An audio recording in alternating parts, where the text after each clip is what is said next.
Hello there. Another long day has finally come to a close. Now, as the blanket of night descends and the world outside drifts into silence, it is time to devote this moment entirely to yourself. Let us set aside the noise, the worries, and the rush of the city. Find a position that feels most comfortable.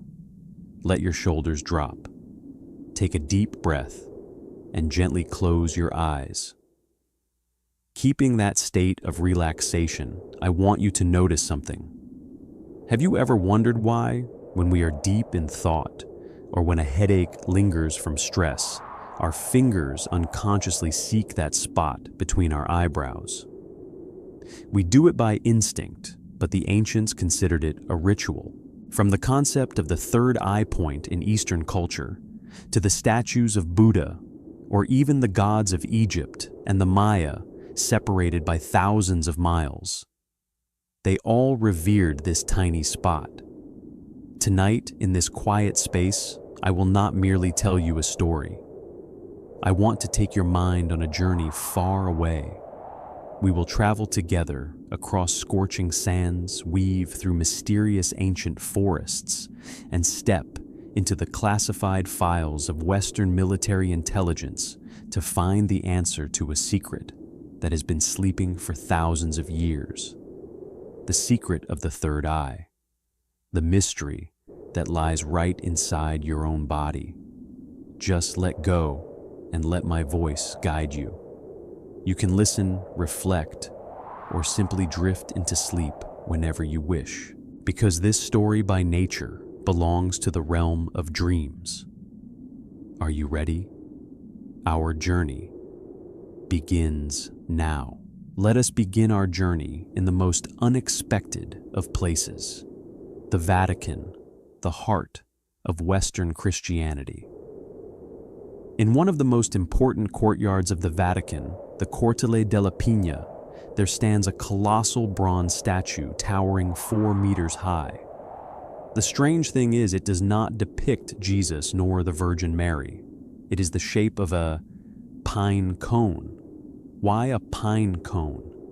Why is a humble object of nature placed so solemnly at the residence of the Pope? And if you look closely, the Pope's staff is also often carved with a small pine cone right at the handle.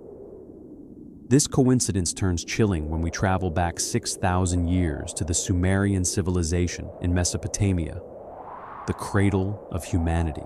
On ancient stone tablets, the Anunnaki gods, those believed to have descended from the heavens to teach mankind, are always depicted holding an object. In one hand, they carry a mysterious bag. In the other, they hold an object with layered scales identical to a pine cone, and they are pointing it directly at the heads of human kings. Mainstream archaeologists explain that it is a ritual of pollination for date palms. But let us think for a moment. Would powerful gods possessing superior technology be immortalized in statues merely for the act of pollinating trees? Or is that pine cone a metaphor? In English, it is called a pine cone. And in modern medicine, there is a tiny gland located right in the center of our brain, named after the shape of this very cone, the pineal gland. Could it be that the image of the gods pointing the pine cone at the human head is a technical message? Are they handing humanity the knowledge to activate a part hidden deep within the brain? But it does not stop there. Let us fly across the sands to Egypt. The ancient Egyptians were famous for the art of mummification. They dissected thousands of bodies. They understood anatomy better than anyone in the ancient world. Their most famous symbol is the Eye of Horus. But when modern scientists overlay the image of the Eye of Horus onto a sagittal cross-section of the human brain, the result is stunning. It matches down to the smallest detail. The eyebrow of the eye corresponds to the corpus callosum. The tail of the eye is the medulla oblongata. And most importantly, the pupil sits exactly at the location of the pineal gland. Three civilizations: Christianity in Rome, the Sumerians in Mesopotamia, and the Egyptians in North Africa. They had no internet. They lived thousands of years apart. Yet they all point to the same spot. What are they trying to tell us? That humans possess not only physical eyes to see the material world, but also a hardware component designed to look into the invisible. Now let us set aside the legends and speak the language of the 21st century: biology and physics. Does the third eye really exist? The answer is yes. Look at the ancient tuatara lizard in New Zealand. They actually possess a physical eye located on the top of their heads. This eye has a cornea, a retina, and a lens, although it is covered by a thin layer of skin. Evolutionary biologists believe that the ancestors of humans also possess this eye. Over millions of years, instead of disappearing, it receded deep into the center of the brain and became the pineal gland.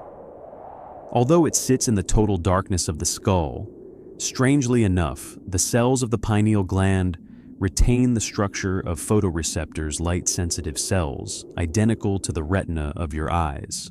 In other words, it is an eye waiting for light, but not the light of the sun, a different kind of light. In 2002, a groundbreaking discovery was published in the scientific journal Bioelectromagnetics.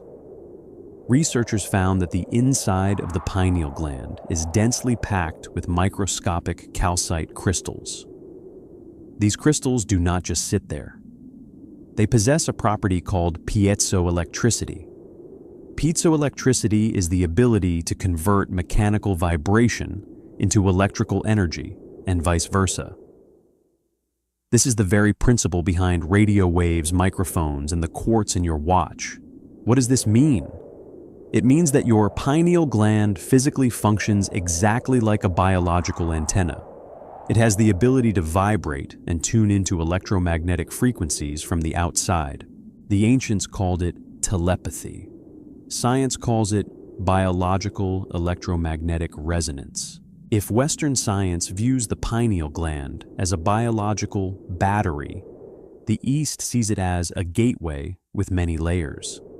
In Buddhism and ancient cultivation practices, they speak not only of opening the eye, but clearly distinguish between 5 levels of vision known as the 5 eyes. The first level is the one you and I are using right now, the physical eye. This is the eye of flesh. It is very limited. It can only see what is near, not what is far. It sees only in the day, remaining blind at night. It sees only what is in front, never what is behind. And most importantly, it sees only the surface of things, never the essence within. But when the pineal gland is activated, a human ascends to the second level, the heavenly eye. At this level, the boundaries of space and time are dissolved. One who possesses the heavenly eye can see through walls, perceive objects thousands of miles away, or look inside another person's body like a living X-ray machine. The history of the East recorded a shocking case regarding the heavenly eye. It is the story of the legendary physician Hua Tuo and the warlord Cao Cao during the Three Kingdoms period. Ancient texts record that when Cao Cao suffered from excruciating headaches, Hua Tuo came to examine him. With just a glance, Hua Tuo diagnosed that there was a tumor deep within Cao Cao's brain and suggested surgery to remove it. At that time, there were no CT scanners or MRI machines. How could Hua Tuo know the exact location and shape of a tumor hidden deep inside the skull?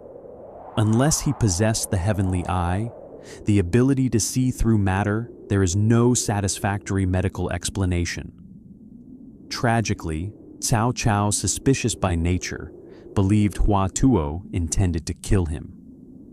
He imprisoned the physician, leading to Hua Tuo's death and the loss of his supreme medical knowledge. Higher than the heavenly eye are the wisdom eye, the Dharma eye, and the Buddha eye. This is when a human does not merely see images, but comprehends the past, the future karmic connections, and the laws of the universe. It is the state of omniscience that enlightened beings like Shakyamuni Buddha attained. It sounds like a myth, doesn't it? You might be thinking, that is just a legend. Then let us move to the next chapter, where I will tell you about flesh and blood human beings living right here in the 21st century, who have proven that.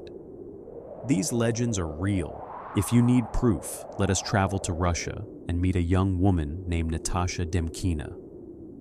Born in 1987, Natasha had a normal childhood until the age of 10. After an appendix surgery, she suddenly told her mother, "Mom, I see beans and corrugated hoses inside your tummy." At first, everyone thought the child was hallucinating. But when Natasha accurately described the exact location of bone fractures, tumors, and even metal screws deep inside the leg bones of a British reporter named Bryony Warden, a woman she had never met before the medical world had to bow its head. Natasha did not use medical terminology, for she was never trained. She simply described kidneys as beans and intestines as hoses. Experiments in the UK and Japan yielded results that matched the hospital's X-ray films to a chilling degree.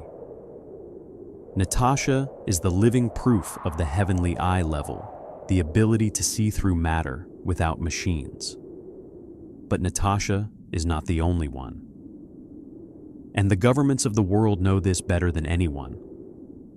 In 1995, the CIA declassified a top-secret project that spanned 25 years, codenamed Project Stargate. This is not science fiction. These are real military files. During the Cold War, the US recruited individuals with special abilities such as Ingo Swann or Joe McMoneagle to perform missions of remote viewing. So, they sat in a sealed room in the US, but their minds were asked to fly to secret Soviet military bases, identify submarine coordinates, or even describe the surface of Jupiter before NASA spacecraft sent back photos. The results were so astounding that the CIA had to admit remote viewing is real. They used the third eye itself as an intelligence weapon. So the question arises, if humans possess such extraordinary abilities, why can't you and I do it? Why are we spiritually blind? The answer lies in a heartbreaking biological phenomenon, calcification.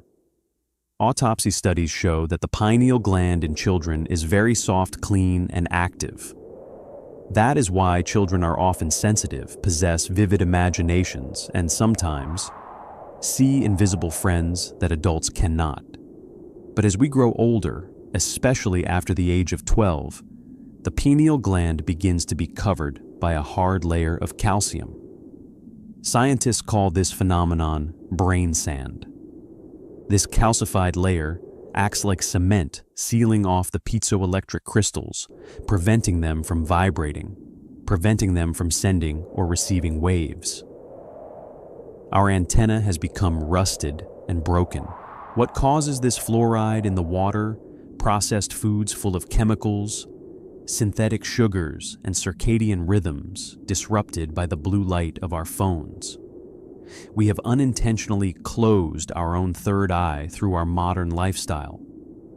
However, the pineal gland holds one final secret, a secret about life and death.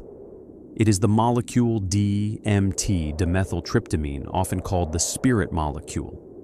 Many hypotheses suggest that the pineal gland is the factory that produces natural DMT.